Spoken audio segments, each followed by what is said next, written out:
Hello, great ones. Welcome to the Live and Be Great podcast. I'm your host, Latanya Sampson McDonald. I am a life coach and a registered marriage and family therapist associate. And this podcast was created to motivate, educate, and inspire all to live and be great. On today's episode, I want to talk about what it's like to walk in my shoes. And my story can be, very similar when it comes to other Black women. But I felt the need to talk about this topic, even though I've shared, stories about my experiences before. I just feel like there's more to say when it comes to my experience and all the things that I have to think about that I would say, other races or mainly white people don't have to think about. And I think that this is a learning moment, a teaching moment to help people understand their privilege and hopefully help to aid in them gaining more empathy if they have more understanding. I mean, I don't even think that I would ever have enough time to fully divulge into all the different facets of me that I feel like the world still needs some work, as far as making this a safe place for me, for Black women, for Black men, for people of color, period. There we have so much far to go. But I want to get into it. I want to talk about it as much as I can in different ways, bring it to you differently based off of, how you can understand, how you can grow. This is also a process where I'm also, because so many things were normalized in my upbringing of how to be a Black person, a Black little girl, a Black woman, and make it home safe or get things accomplished. There's so much that goes into it that sometimes when I look back, I'm like, wow, I had to think about this, and this.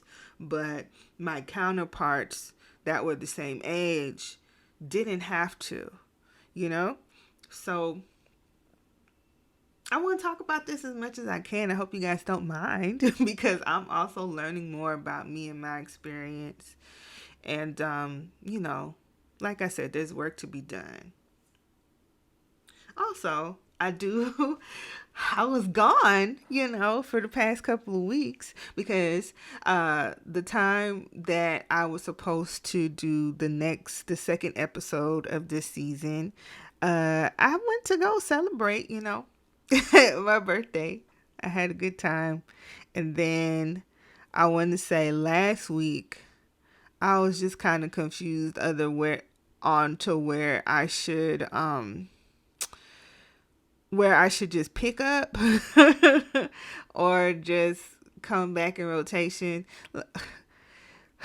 Like I said on the first episode of this season, y'all, consistency is not my thing, so you gotta bear with me with my ADHD, my anxiety, my depression all roll into one. That part. It can be difficult at times, but if this podcast does anything for you, I want to ask you to just stay with me, okay? Love me. Because I know I bring light to the world, and my passion is to show other people how to do the same, but do it for real, address the issues they need to address, heal, grow, love themselves, and then spread love to the world. That's my whole mission, you know, with this podcast. And you can do that. If you know better, you can do better. All right? So let's get into it. Let's see, where do I want to start? um okay, so when it comes to Black mental health, right? Um there's so many things that are just not spoken about. There's so many things that are undiscovered. Like when I was a little girl, right? I didn't get the treatment of, okay, something's going on with your daughter. Um, let me call her parents. Like when I was in school, let me call her parents because she's either super talkative or super quiet. She may be disruptive in class, but she passes everything. She gets A's and B's or whatnot.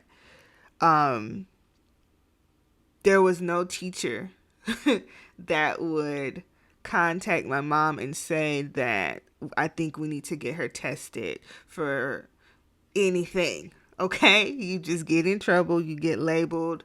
You know, you got teachers that do things to you to handle it themselves. And sometimes a lot of the things your parents don't even know. Like a lot of the stuff that I went through based off of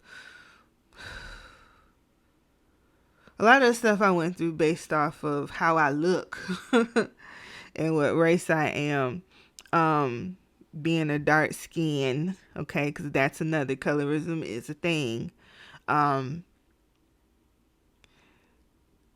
There's a lot of things that my parents had no idea, right? And they didn't know until it was just too much for me to handle, because you go through this thing where you're trying to make sense of what is happening to you.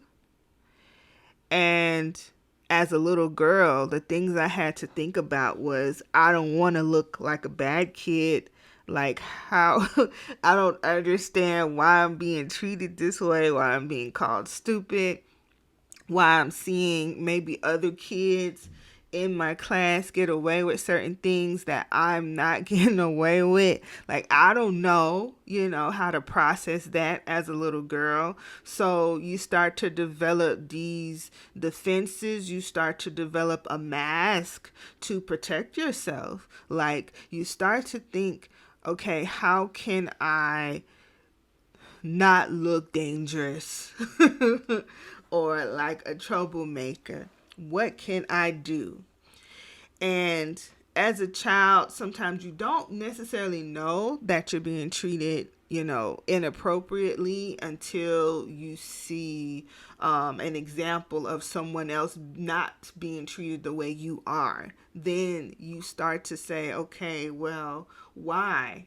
Am I being treated this way and they're not? So you try to do everything that you can, if it helps, to stop it, get it to stop. Like, as a little girl, I had to think about how my hair looked. Was my hair neat? How did I talk? Did I look at my teacher in the eye? Could I even look at them in the eye? Or did I feel safer looking down at the ground and not looking at them in the eye so that they can see me as a little girl, even though I'm not being treated like one? That's a lot for a child to deal with from head to toe. There were certain hairstyles that I just wasn't feeling it, even though it should be looked at as part of the culture and should be embraced. But depending on how my hair was, whether it was long enough or the style made my hair look short or whatever the case may be, or I didn't get my hair pressed, so I might have some braids, some cornrows, but if I don't have the beads to like have my hair dangle, I didn't feel like a little girl. Like, I didn't feel soft enough, delicate enough that I should be treated with care. So not knowing how to articulate these things to myself, let alone my parents or any caregiver, at school or teacher, not knowing how to articulate it, it's like you are screaming on the inside and no one can hear you. That's how it feels. Now, grown up Latanya don't care. Grown up Latanya will tell, any little girl, like, you're beautiful no matter what. Forget what other people say. The norm, because, yeah, you do complain. The stuff that you can't articulate to your parents, is the bullying. So, they tell you you're beautiful and this, that, and the other. And I'm just sorry, at that age, it's like, okay, I understand what you're saying, but I'm not being treated like I'm beautiful. I'm not being treated like I'm a little girl. I'm not being treated like, oh, they're just jealous, or you are smart. Don't believe what they say.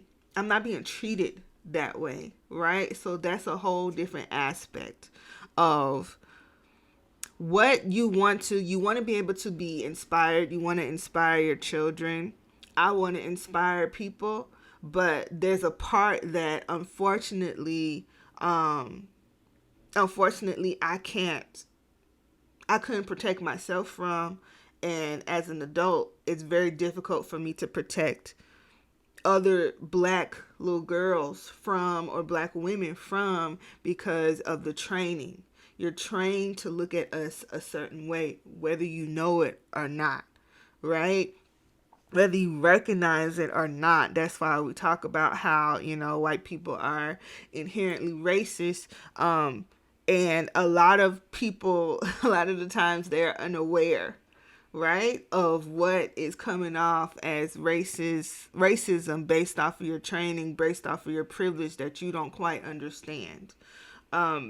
So it's important that you do the work, like you listen to conversations like these, to get a better understanding, right, of your privilege. Like, even, and it could be in basic things, because I, as somebody who can see, hear, walk, and talk, have privileges that other people who can't do all of that don't have. So it's important that, hey, I don't park in the handicap spot, right? I don't move too fast or try to walk over somebody that I feel like is moving too slow. Things like that. If I want to be on television, a lot of the times people don't think about, people that can't hear, right? And can't see, sometimes they don't. Right? When people are giving speeches, sometimes you'll see a public speech with an interpreter, and sometimes y'all won't.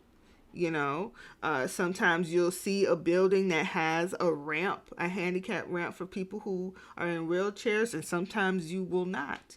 Right? So it's all about doing the reading for the test, to make sure that you are overall a good human being who is empathetic and understanding, but I don't know, when I think about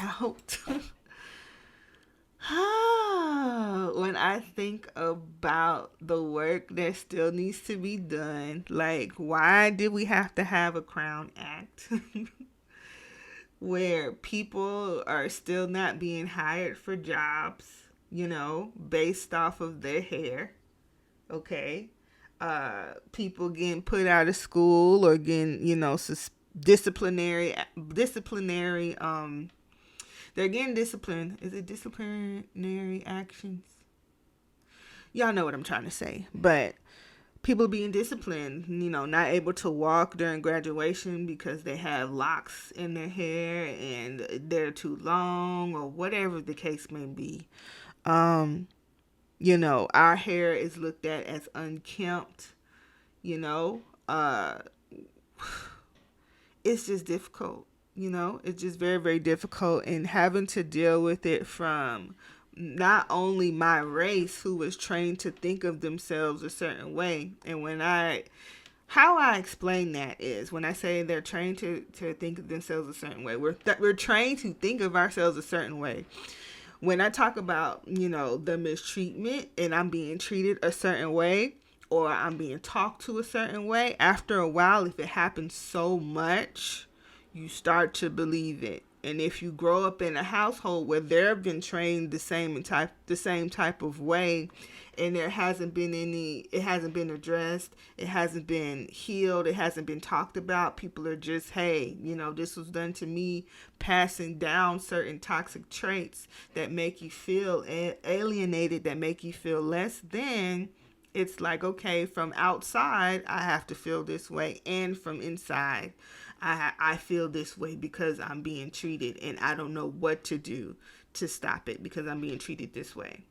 So, as a little girl, it's like you're being looked at as strong. Then, outside, like you can take anything. And then because you're still breathing, you're still moving. Inside your own community, you being treated the same exact way. So it's like, how do you... It's... When does the mask get to come off? Right? And realistically speaking, do I have a choice in that when it comes off? Based off of accomplishing normal everyday tasks, despite, even bigger goals. The things I have to think about, is my hair, assimilated properly? Does it look neat? Forget if it looks neat to me. Is it going to draw more attention that could possibly put me in danger?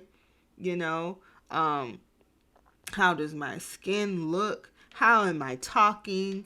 Do I sound threatening when I talk? Because I think there's a bunch of studies on the voice you put on for people and your actual natural voice. A lot of us don't even know what our natural voice even sounds like because of the training. Especially when it comes to women, a lot of women's voices are deeper than you hear at first, right? But that's part of that protection. That's part of what they say is feminine and what is not feminine. All things, characteristics, roles, masks, all of that when it comes to performance, all of it, okay? To keep you safe and to accomplish what you need to accomplish. It's a lot. And I've been doing that since I was a little girl. I've been doing that since I was a little girl, and I should not have to. I shouldn't have to. I really shouldn't. So, how it, I want to say, ties into mental health, it really does not.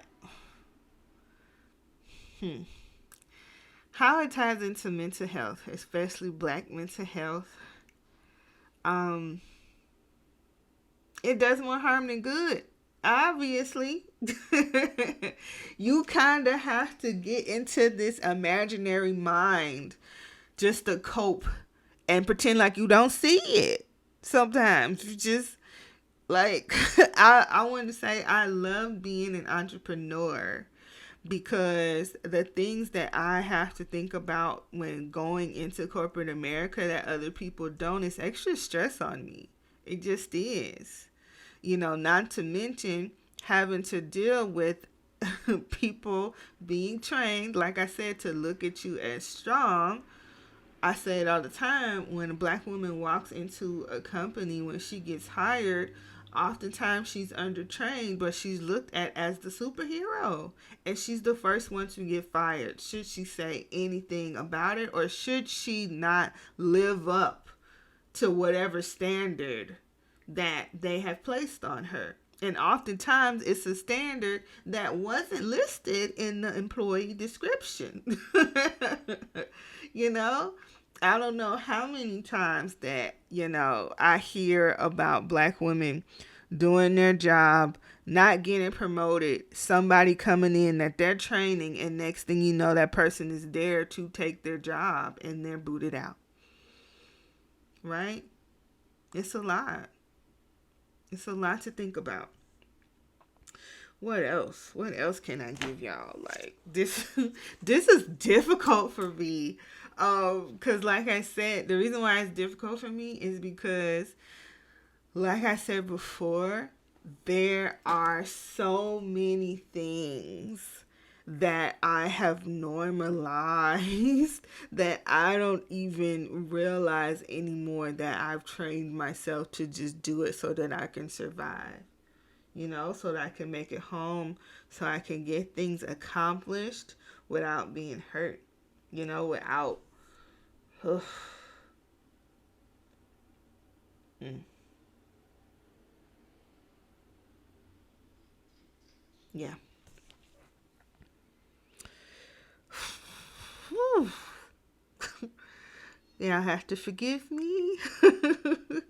Y'all have to forgive me because I'm in this moment thinking about all the things and trying to make it make sense is very overwhelming. Right here in this moment while I'm recording this, even though I have my little notes here, it's like, oh, that is a lot, okay? And I want to make sure that I take care of myself mentally and I don't go down the rabbit hole of negative thoughts. Like, I I want to be happy all the time. I want to bring you guys content that lifts you up and doesn't bring you down.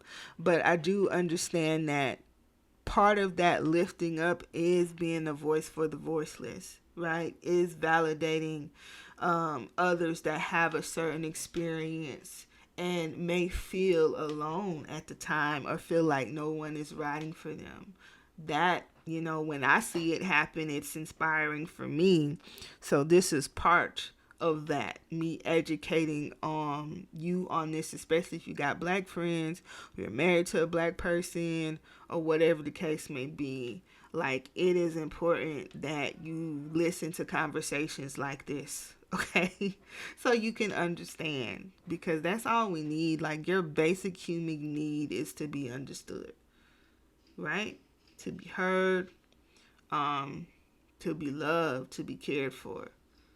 Basic, and some of us don't get that based off of us just trying to be ourselves. Like, again, I know I got off a little bit, but I love being an entrepreneur because right now my hair is locked up. It's green. It was supposed to be turquoise, but it's green. And I feel the freedom of having my starter locks. Okay, if you don't know what that is, look it up, Google it. But I love having my starter locks with my natural hair, and it just feels so freeing. But even when I was deciding to get them, I know that, our place is getting kind of small for the things that we're trying to do. And I want a dog very, very badly. And, we want a house. And I had to tell my husband, because he's light skinned, listen, this time when you go look for houses for a bigger place for us, you have to go by yourself, because I'm having my locks in. And like I said, hey, you want to be like, don't think like that, don't think negatively. But there's also things, like I said, that you can't, unfortunately, right now, you can't ignore, and you have to be realistic about, because the world, like I said, still has far to go. And I remember, when we were first looking for a place in our new state, there were some landlords that didn't even want to give us an application, even though I'm telling them I have a master's degree. I'm telling them I'm a therapist. I'm telling them that I have my own business and showing proof of all of this. They didn't even want to hand us an application based off of how we looked. I know it's based off of how we looked, but specifically me. So now I have to think about, oh my goodness, I done added this extra black thing, if we're going to call it that, as my locks to really, they probably don't even hear what I'm saying. Even though I may be an amazing tenant and never had any evictions, right? They're not even hearing what I'm saying based off of how they're trained to look at me, right? So I even I've been trying to tell my husband to get locks, but even we talked about, he was like, well, I'm happy you got them because you've been trying to get me to get them. But he understands that with his because even though he has more privilege because he is lighter skinned, right? He is known as the safe black, right? As long as they can't tell that he's black for real. Like black, like, oh, he has the afro, oh, he has cornrows, oh, he got locks in his hair, right? Because that's how the world is trained to look at us. So even he is like, okay, let me keep my hair normal, low cut, or whatever the case may be, and not do anything, unfortunately, that's related and original to our culture, just so I can get in certain doors that otherwise I would not be let into. That is the truth. And that, because we got to think like that, oh my gosh. Oh. Man, it's a bit much. Don't y'all think? Like, it is a bit much. But I understand it. And I'm like, until the world can make it a safe place for me to be my full authentic self, these are the things I have to do. I don't want to have to do it. I don't want to have to do it, but you got to pick your battles.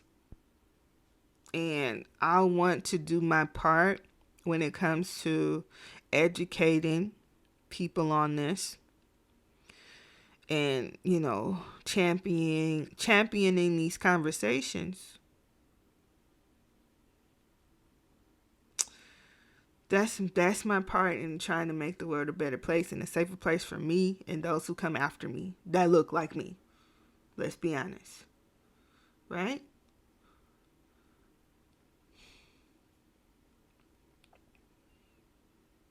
I had the idea to come.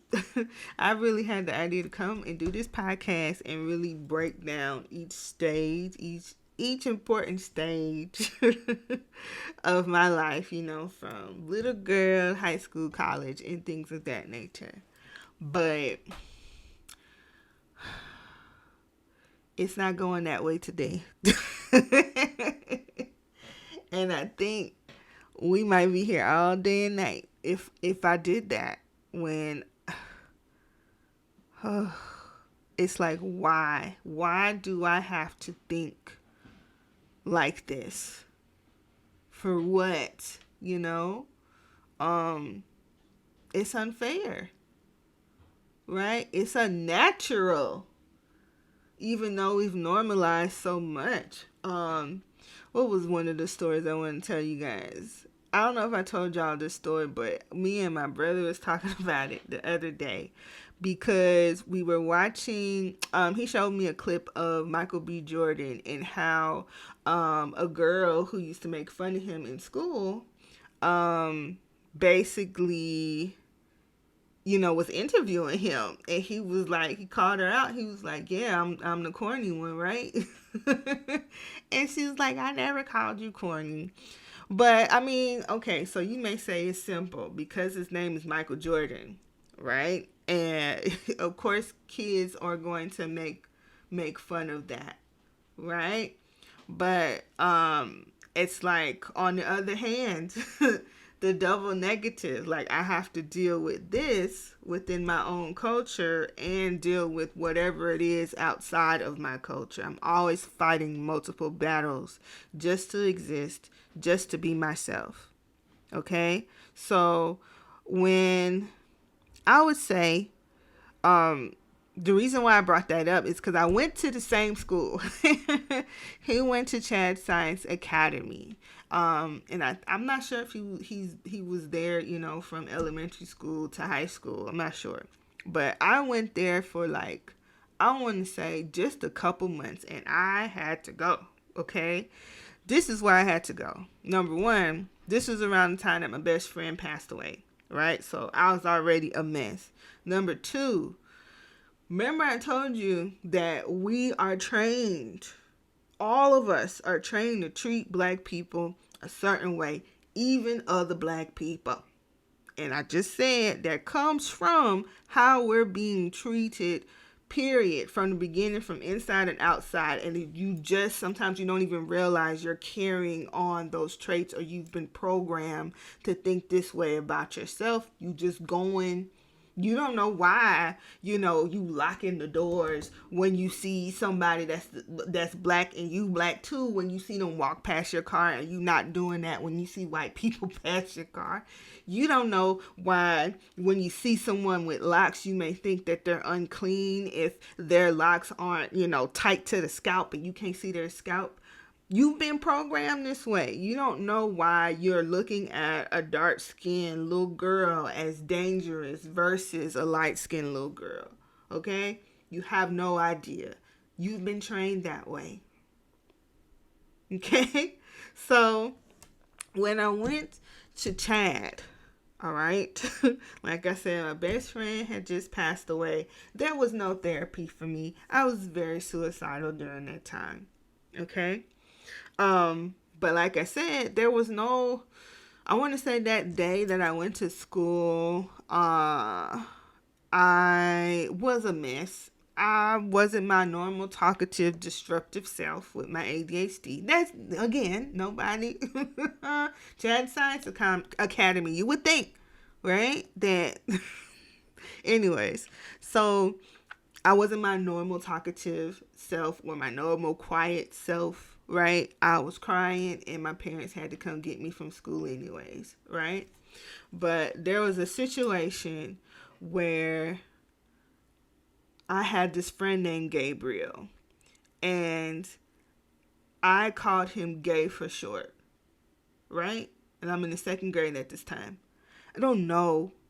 At this time, I don't know what the heck gay mean. I do not know, okay? So I'm thinking, because your name is Gabriel, okay, you usually when you befriend somebody, you shorten their name. So I'm thinking, this is my friend. This is my guy friend, Gabriel, right? So, hey, Gay. And he just starts getting upset. He starts crying, and I'm dumbfounded. And he goes to tell the teacher, and the teacher is yelling and screaming at me. Why'd you call him gay? How dare you call him? I'm like, what are y'all talking about? Like, I'm confused. This is in the 90s, okay? So I'm sorry, y'all. I was very sheltered as a child. I didn't know what that meant, okay? I just didn't. I'm just thinking, just like instead of people calling me LaTanya, they calling me Tanya, right? I'm confused. Like, you can imagine, if you can imagine how confused I was, right? And next thing you know, they get the principal. Now, the principal... The principal, there's so many rumors about him having these dogs, and if you ever get called, black principal, of course, it's an all black school, black charter school for, Science Academy. But anyways, the principal, tall black guy with a Jerry curl fro, but like, he has these two dogs. I want to say they're Dobermans. Whatever the dogs are that got the skinny face, and they're brown and black, and they got the pointy ears, right? Those dogs. Okay, very scary. There's rumors that he'll sick the dogs on you if you go to if you go to his office. Don't get called to his office. He's gonna do this. He's gonna do that. Mind you, this is also a school that if someone hits you, they'll make you hit them back. Like when I tell you, that's another topic for another day for these private schools. Okay, it's another topic. Cause anyways, sometimes they're worse than public schools. I'm trying to tell y'all. Ooh, Jesus, the stuff they get away with. But anyways, yeah, if somebody hit me, I gotta hit them back. Or if I hit somebody, you gotta hit them back. They'll make us fight each other. This is second grade, okay? Traumatic experience. But anyways, so teacher calls the principal, right? And I'm shaking in my boots. Like, he was like, how dare, and he's towering over me. He's like 6'8", okay? And you know, that's going to look like 12 feet high compared to a little second grader, right? I'm terrified as to why I'm standing up in the middle of this class and this man is yanking me up, yoking me up, and telling me I better apologize or else. And like when you look at like everything that's going on around this moment for me, how come nobody believed or even thought that she may not know that in this particular time, calling someone gay is a thing? And she may not know that what gay means. Like literally, my mom, they called my mom to come get me. And that was my last day there, right? But my mom put on an episode on Oprah, a rerun she had recorded to help explain to me what it means to be gay. And why this little boy was so upset. And I'm like, dang, like my innocence gone. So it's like, how would I know that? Right? These are things that I talk about, like you can't even protect yourself from. They're looking at me as a little dark-skinned black girl that's bad, misbehaving, and disrespectful. When I'm sitting there thinking, I done made me a buddy finally, and this happens. And the whole experience is just horrible, and I'm at an all-black school, an all-black private school, you know? Not to say that my experiences in other black schools were as bad as that, but it's still like, it ain't safe. You know, it ain't safe with the white people or the black people. Like, that's just how it was for me. And you can imagine if I was aware of all the things that were happening, how traumatic that was, you know, even the stuff that I couldn't articulate, even the things that I didn't know to take as offensive, because there are conversations like that. There are conversations of people saying you don't know to be offended unless somebody tells you to be offended by a certain thing. Yes, right? But also no. Because as human beings, you feel it in your body. If you're seeing someone, for that, you know, for that story example, if you're seeing somebody who you call your friend crying, and you know without a shadow of a doubt you ain't do nothing to them, right? You're gonna be offended by that. That's gonna hit you a certain way. That's gonna traumatize you, especially if you got this whole army of adults coming at you, you know, and you a little girl accusing you of something that, like, hold on, I did not do this, right? And not even, they don't believe you. Ugh. There was no way for me to protect myself from that experience. And that's the part that's scary. That's the part that's disheartening. That's the part that I wish I could just spread a cloak over, baby Latanya, little Latanya, so she wouldn't have to experience none of it. But it's the world we live in. Yes, the world has gotten a tad bit better, but we still have so much far to go.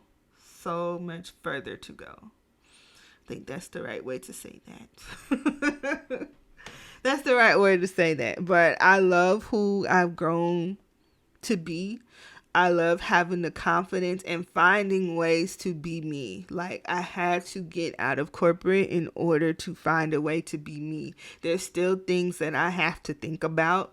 Like I said, I got to think about, white people judging me. I got to think about my own people's programming to judge me based off of how I look, how I talk, how I move, what I believe in. You do, because they can halt you from getting to the next step and make things harder for you. Things are already hard enough for me. And maybe it's a Pisces thing to where I just want to color, bedazzle some things, dance, and make people smile all day, every day. So this is the closest I'm getting to that by working for myself, and I love it. I really, really do. But that doesn't mean that I'm not going to do my part to fight for a world to where I could do whatever I want to do. People like me that look like me can do whatever they want to do as long as they're not hurting anybody, and be happy and not have to do all this extra thinking that other people don't do. That's what I want. Okay? That's what I want.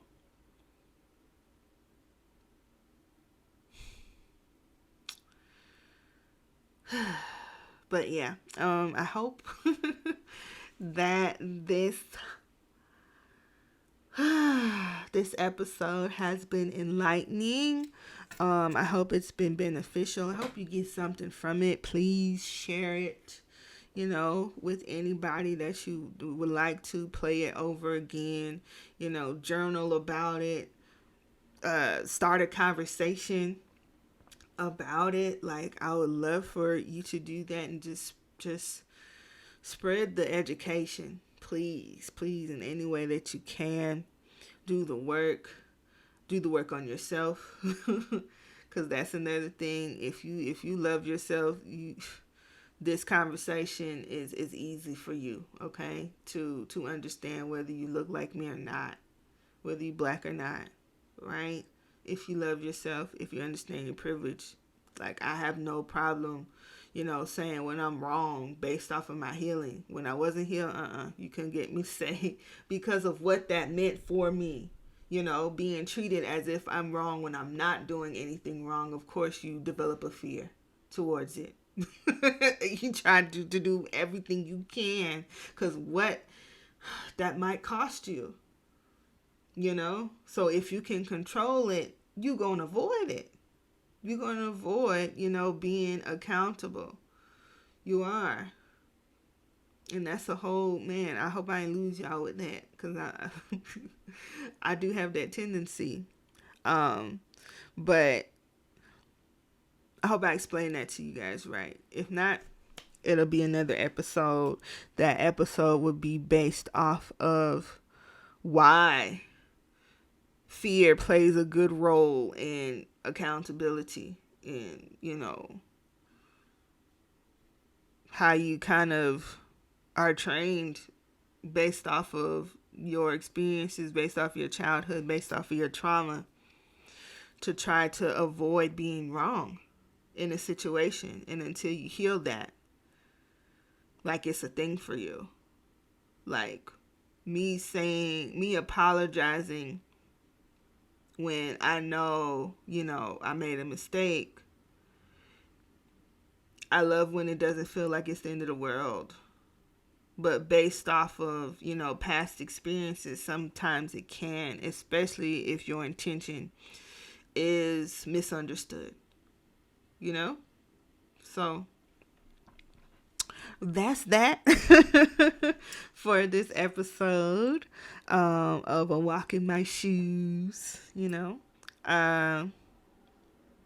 Of course, no, don't think that this is the last time I'm talking about it. As long as it's still going on, I'ma still be talking about it, okay? Until it's fixed to my liking, okay? And fixed enough to my liking, I shall say. But I would love to, be here when that fully happens and it's fully safe for people like me, Is there anything else that I want to leave you guys with? Oh, I'm still accepting new clients. So, if you know anybody that needs a life coach like me, right? Have them go to liveandbegreat.com and set up their free consultation. All right. But again, please share wherever you are, wherever you're hearing my words, share the love, start conversations about it. Okay? Until next time, give yourself permission to live and be great. The Live and Be Great podcast will be airing every other Friday. If you have truly enjoyed this podcast, thank you. Thank you for listening. Thank you for giving Live and Be Great a chance. Please feel free to share, give a review, subscribe on whichever platform that you're listening to right now, on iTunes or Apple Podcast, Spotify, Anchor, as well as Google Play. The Live and Be Great podcast is strictly crowdfunded, so if you are interested in becoming a supporter, you can click the link in the description, or you can go to liveandbegreat.com and scroll to the bottom and donate to the Live and Be Great podcast today, so I can continue to give you good and motivational content. Thank you all for listening, and don't forget to give yourself permission to live and be great.